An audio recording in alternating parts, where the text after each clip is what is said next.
Yo ababo darare. Yole bro berada ka. Ega berada ka beran waki kabare. Birra waaqiin qabu. Masqalliif galgalli waaqiin qabu dama miti. Egaa kabajamtoota hordoftoota keenya guyyaa har'aa qophii addaa kan isiniif qopheeffannee jechuudha. Ayyaana masqalaa irratti masqalli immoo uummata Oromoo biratti akkamitiin kabajama? Duudhaa maalii qaba? Abbootiin kana keessa dabarsan isoo waa'ee kana irratti maal jedhu laata? Isa durii yaadatanii amma immoo maal fakkaata kan jedhu isaan biraatiin geenya jechuudha. Eeyyeen Faana Broadcasting Corporate ayyaana masqalaa sababeeffachuudhaan magaalaa Shaggar kutaa magaalaa Furii bakki addaa kun immoo aanaa Gadaa Faajjiiti. Eeyyigaa bakka seena qabeessatti kan argamnu ayyaanni masqalaa immoo akkamiin kabajama? Yeroo masqalaa kana immoo taateewwan uummata Oromoo biratti guyyaa kana kabajaman maal fa'i kan jedhu immoo kan daawwattoota keenya biraan geenyu ta'a jechuudha. Egaa kabajamtoota hordoftoota keenya ammallee kan waliin turtan kan kabajaan isin gaafanna. Egaa kana keessatti taateewwan hedduudha kan jiran jechuudha. Uummanni Oromoo aadaa miidhagaa kana ni qaba jechuudha. Kana keessattis egaa dargaggoonni garaagaraa qarree qeerroowwan sirbaan isaan simachaatiin jiran jechuudha. Egaa maal fakkaata laata? Maal inni kan jedhu immoo walumaatiin kan ilaallu ta'a. Eeyyeen egaa sagantaan keenya kan jalqabu akkuma aadaa keenyaatti maanguddoonni eebbaan kan isaan sagantaa keenya guyyaa irraa nuuf saaqanii egaa kallattiidhumaan gara maanguddoota tiisin dabarsina jechuudha. Nuuf falcha Waaqayyo nagaan ullee nagaan nu haa bulchu. Hammaataa nurraa qabu, tolaa nutti haa qabu. Ayyaana gaarii nu haa godhu. Daamaraa nagaa nu haa ta'u, hanguddinaa nu haa ta'u, misoomaa nu haa ta'u, biyyi keenya biyya nagaa haa ta'u, xinnaan keenya haa guddatu. Guddaan nu haa bulchu, fayyaa nu haa kennu, jiruu nu haa kennu, jaalala nu haa kennu, bakka nollaan rabbaa guutu. Nuuf falcha. Kan nagaan nu oolche nagaan nu haa bulchu. Dhaabii sababii nu haa oolchu. Dogongora nu haa oolchu. Biyyi keenya biyya nagaa haa ta'u.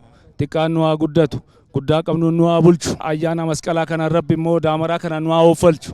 Rabbi nu haa oofalchu. Hamaan keenya nurra haa cabu. Nu immoo fayyaa nu haa kennu. Biyyi keenya Itoophiyaan nagaa haa taatu. Oromiyaan nagaa haa ta'u. Guddaan keenya nu haa bulu. Xiqqaan nu haa guddatu. Hamaa nurra haa cabsu. Hamaa Rabbi nurra haa cabsu. Ulfaana oolchee nu haa bulchu. Bakkee wallaalee Rabbitti haa guutu.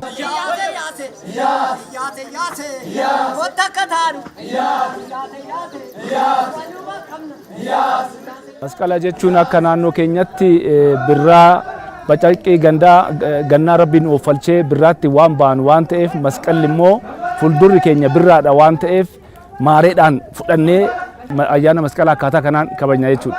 Masqalli alamiidha, habaaboodha, barreeda, nagaa nu bari'a.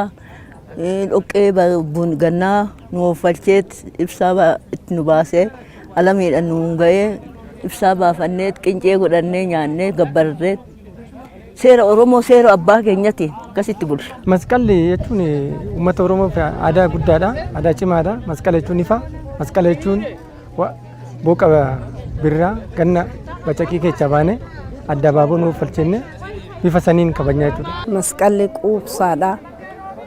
Ate damaraan hin ba'a. Abbaa manaa keenyaaf kubaa qincee affeellaa. Ofii keenyaaf immoo anuma amma aadaa keenya kaawwanne kana kubaa affeellaa.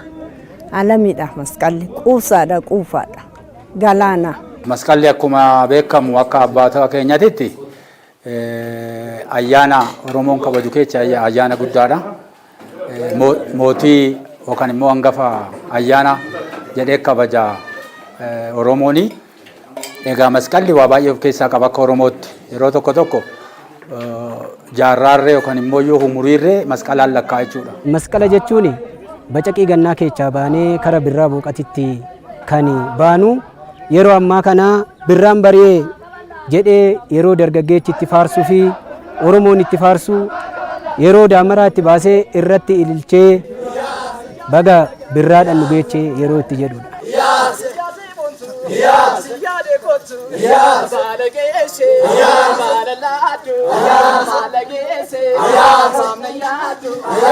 Tolega kabajamtoota hordoftoota keenya waan waliin jirtaniif guddaa galatooma ulfaadhaa isiniitiin jenna. Mana keessan teessaniitiin ayyaana masqalaa kan kabajaatiin jirtanii ayyaana gaarii isiniif haa ta'u isiniitiin jenna kan. Eeyyega ayyaana masqalaa sababeeffachuudhaani magaalaa Shaggar kutaa magaalaa Furii aanaa Gadaa Faajjiitti kan argamnu. Bakki addaa itti argamnu kun immoo qe'ee obbo Taaddasaa Lammiitti argamna. Kanatti aansuudhaan egaa taateewwan yeroo masqalaa keessaa tokko gubaadha. Kanatti aansuudhaan egaa sirna gubaatti kan adeemnu. Eeyyega birraan ifa masqalli ifa kan jedhames waan malee miti gaa kanaafiyyuu ni ibsinaani. Kanaaf in ibsinaa garuma sanatti.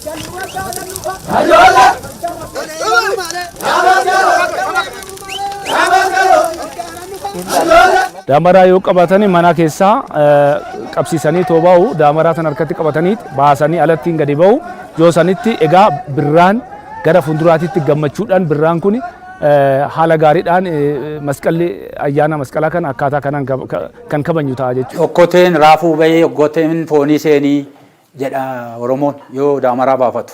Kanaaf ganni baay'ee ulfaata yoo birraatti baanu immoo waa baay'eedha.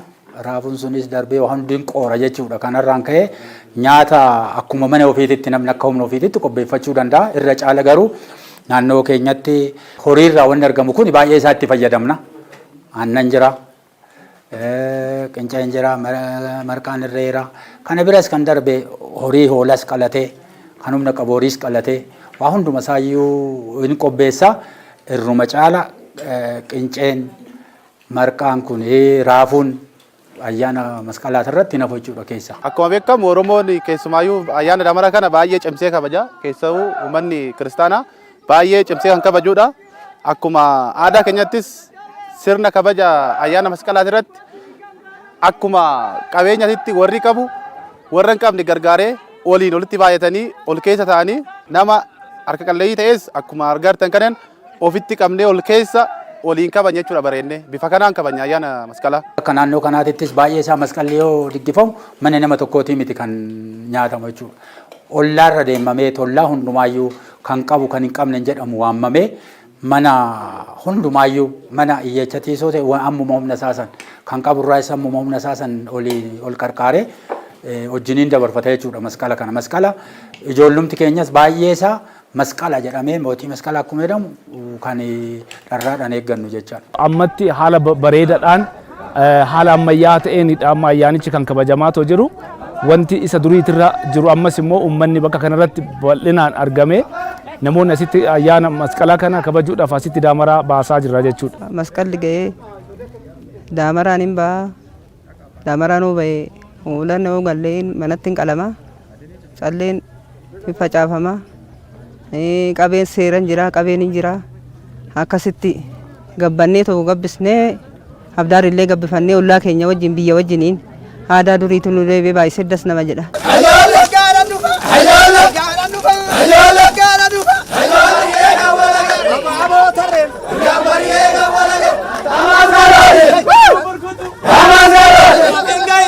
Ayyaana masqalaa ka dargaggeechi amma birraatti hoggaa baruu booqaa gannaa dabarsee birraatti hoggaa bahu waa birraa kana farda yaabbaa naabiti yaabbaa abbaa jedhee sirba waa birroolee jedhee sirba goobee sirba jechuudha naanna'ee tooyi amma ayyaana bara haaratti irraa kaasee goobeen naanna'ee akkuma argaa jirtan kun dargaggeessi naanna'ee aadaa isaa sirba jechuudha. Yaa masqalooyee masqalli yoggaadhaan dhufa yaa ijoollee kashaan kashiin gootu yaa masqalooyee. Yee gashaan bililleedha yaa masqalooyee lubbuun du'an ooltu yaa masqalooyee bu'aan ittilleedha yaa masqalooyee masqalli yoggaadhaan dhufa yaa ijoollee jedheeti kan sirbu. Abdiin jiru birraan hoggaa bari'u birraa keessa waan baay'eetu jira jechuudha. Waa facaasee Oromoon eeggachaa jiru midhaan alaa eeggachaa jiru yeroo itti ga'u jechuudha. Yeroo itti ga'u fi yeroo itti hammatee yeroo itti sassaabbatee kara mana isaatiitti galfatuu fi yeroo itti gammadu jechuudha.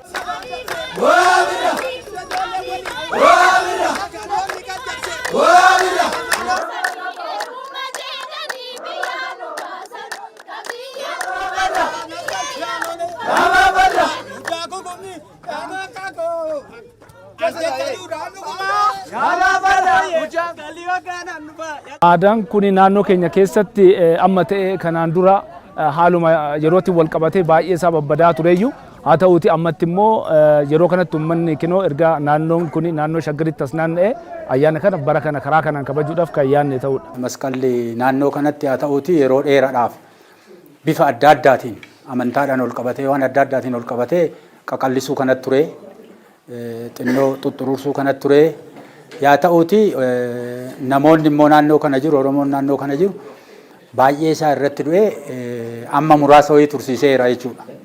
Kanaaf siru galee immoo walumaa gala immoo amma erga magaalli Shaggar kun dhufe masqala akkaataa kanaan akka naannootitti kabajuun keenya mana kiyyattis akkaataa kanaan dhuftanii too kabajamuunsaa baay'ee kan nama gammachiisuu fi caccabee nu harkaa amma immoo sin nu kenne aadaan keenya masqala baay'ee nu gammachisee jira.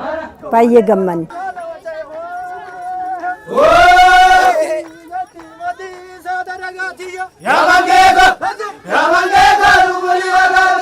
Egaa masqalli waaqiin qabu kan jedhamu gara fuulduraatti midhaan faca'ee jira, asheenni gahaa jira, waaqiin qabu qonnaan bulaan haala gaariidhaan ayyaanicha kana gara fuulduraatti birraatti bari'aa jira waan ta'eef oomisha isaa yeroo itti sassaabbatee kan facaase suni gara fuulduraatti kan ba'u waaqiin kan hin qabne kanaaf jechuudha. Masqalli fi galgalli waaqiin qabu kan jedhani hangafni midhaanii raafuudha jedha Oromoon.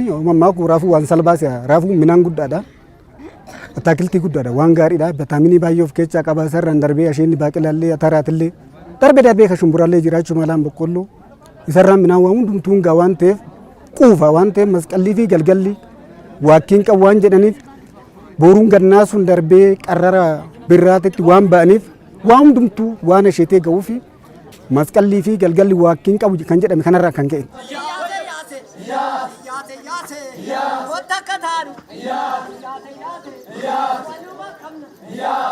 Dhaloonni kun akka aadaa kana itti fufsiisuu fi ayyaanni kun uumaa Oromooti. Oromummaa keenyan kan beeksisaa jirru waan ta'eef dhaloonni ammaa kunis akkaataa inni itti gara fuulduraatti itti fufee ayyaana kana akka inni kabaju gorsaa fi beekumsa qabnuun laannafi jechuudha. Kara fuula fuulduraatti irree ijoollee teenyatti aadaa fi safuu Oromoon qabu keessaa tokko ayyaana masqalaati. Ayyaanni masqalaa umurii ijoollee keenyarree kanaan lakkoofne jechuudha. Dhaloota keenya immoo akka seera abbaa keenyaa seera haadha teenyaa kan ittiin bulle kan kaleessa nu ittiin bulle san akka gatanii kara biraan deemne kanuma dhaabnaaf nu aadaa keenyaan aadaa Oromooti. Akka bulan jagna keenya dhiiraa dubartiif illee kana dhaabna. Dhaloonni kaa egaa aadaa baddee deebisuudhaaf yookaan aadaa duraan itti bulu kan dhaloonni ammaa kuni akkaatuma amma jaarsi biyyaa jaartiin biyyaa yookiin haati siiqqee fa'aa akkaataa itti kabajan kanaanii dhaloonni dhufus akkaatuma kanaanii kabajachuu qaban. Akkuma nu bulle kanatti akkuma har'a argine kanatti durattis akkanumatti jiraanneeti dhokanne malee mul'anna gizee tokko akkasitti dhaloonni keenya immoo dhaloota kanarraa fudhatee akkasitti bula. Dhaloonni kun amma kanuma amma nu jammarre kanaan nu bula dhaloonni keenya. Kan dhallee ilmi keenyaan talli teenya akkasitti bula waaqa kana galannaa. Akkaatuma kanaan nuyi qeerroof qarree keenyallee gorsaan hubachiisuudhaan aadaa manguddoon keenyallee haadholiin keenyallee dabarsan itti himuudhaan gorsuudhaan akkaataa kanaan akkaataa irreechatti illee malkaan illee akka safuu qabu tulluun illee akka safuu qabu kana qabsiisa jirra ijoollee keenya dhaloota keenya jechuudha.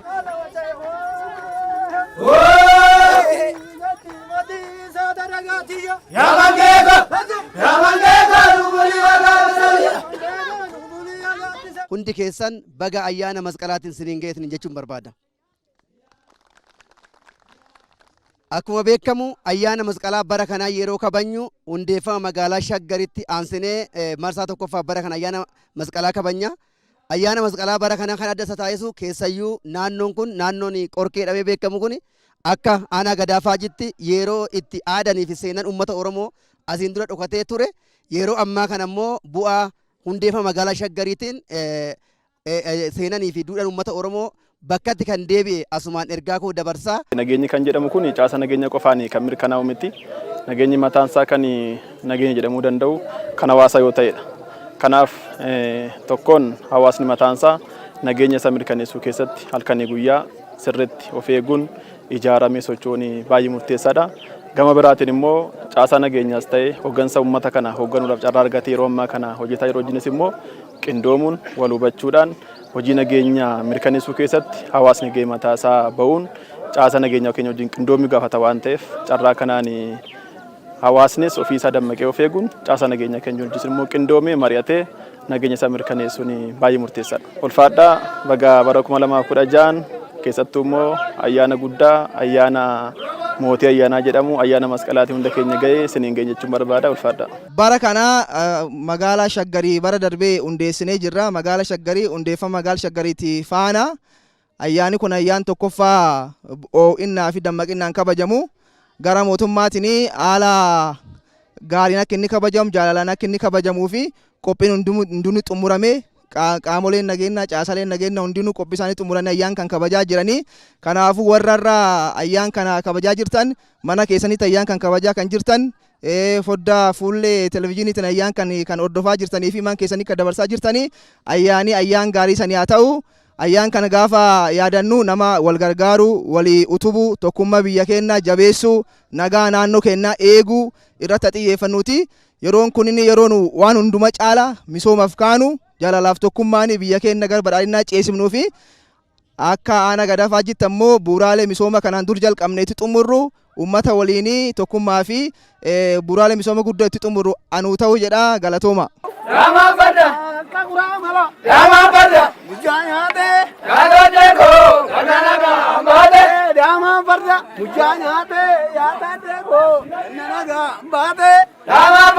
Egaan kabajamtoota daawwattoota keenya ayyaana masqalaa bara 2016 sababeeffachuudhaan magaalaa Shaggar kutaa magaalaa Furii aanaa Gadaafaa jitti qophii nu taasifne kan gammaatti daawwattan ture. Qophicharraa waan guddaa akka barattan abdii qabna. Qophicha waliin Andasaaleenya Barraa fi Kaffaaloo Shifarraa waliin ta'uudhaan isin biraan geenye ayyaanichi kan jaalalaa kan gammachuuf kan nagaa akka isinii ta'u hawwina ayyaana gaarii.